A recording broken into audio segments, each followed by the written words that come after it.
Hi everyone, today I'm going to show you how I built this squeegee arm for my screen printing table. If you've been following this channel over the years, you would have seen that I've slowly built up this screen printing table to be kind of like a fully functioning vacuum table now. I built the vacuum table first of all. I was just using some hinge clamps here, and then I built this adjustable table, which you can see in a previous video at the top. And the final piece is this squeegee arm. Now, squeegee arms are great if you are doing a lot of prints and also if you're doing large prints. I found that when I was printing kind of A2 size sheets and I'm doing 50 to 100 copies, just like the constant leaning over and pulling back quite a large squeegee, it does get quite tiring. It is a good few hours of continuous printing. I thought that, I do eventually want to start printing bigger. I would like to print A1, and for that, yeah, I definitely need a squeegee arm. I want to say thank you to a few Redditors who sent me pictures of their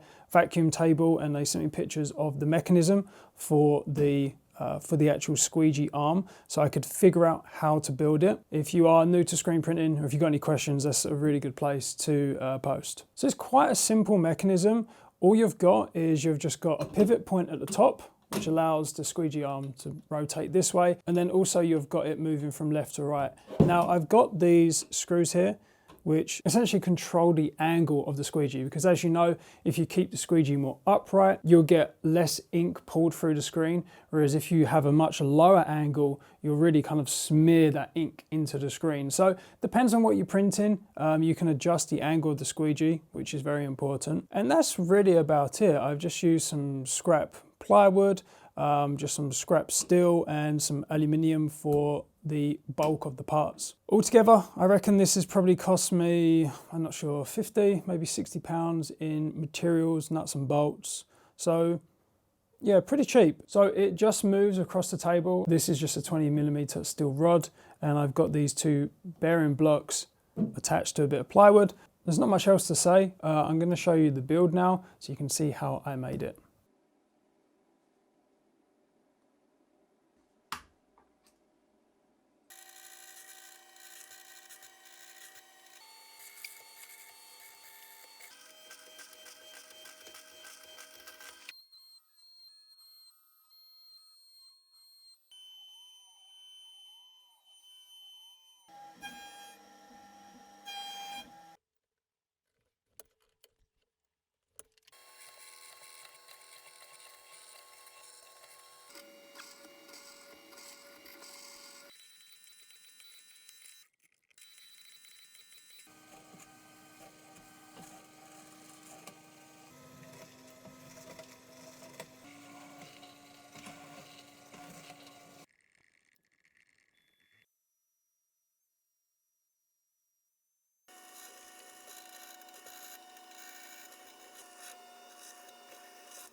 As you can see, it's not too hard. It's just a lot of drilling, really, tapping holes. You could probably make this without a CNC, which is, really cool. Now, I've done some test prints with this, and I think that I'm probably going to upgrade this slider section. If you look at a lot of the industrial machines that have this squeegee arm slider on it, you'll see that this actual part is actually much longer. And I've noticed that sometimes it can get stuck if I'm pulling it. It will just get a little bit jammed. It could be that maybe these bearings are not too good, but yeah, looking at a lot of the industrial machines, this is much wider. And I'm guessing that that's to help it, not get jammed, and it's going to decrease the amount of pressure that is put onto these corner bearings when I'm pulling it backwards and forwards. So it does work. It prints fine, and you can really exert a lot of pressure onto it, which is nice. But what I think I'll do is I'll probably switch out the bearing blocks, and I'll make a kind of like a DIY version of a bearing block. You may have seen, if you look at the mostly printed CNC, they've got these kind of essentially linear bearing blocks that are made up of bearings. And I think that will actually probably work better. I think if I make this longer and I put some bigger bearings on this instead of these small linear blocks, then yeah, I think it will be smoother. Be sure to check out my screen printing playlist at the top. I've got videos for pretty much everything that I've built in this room. As I said, this screen printing table, it was all DIY. Yeah, it's slowly been upgraded over the years. I think I'm nearly there. I think it's really kind of like a complete table now, which I'm really happy about. If you've got any questions, feel free to ask.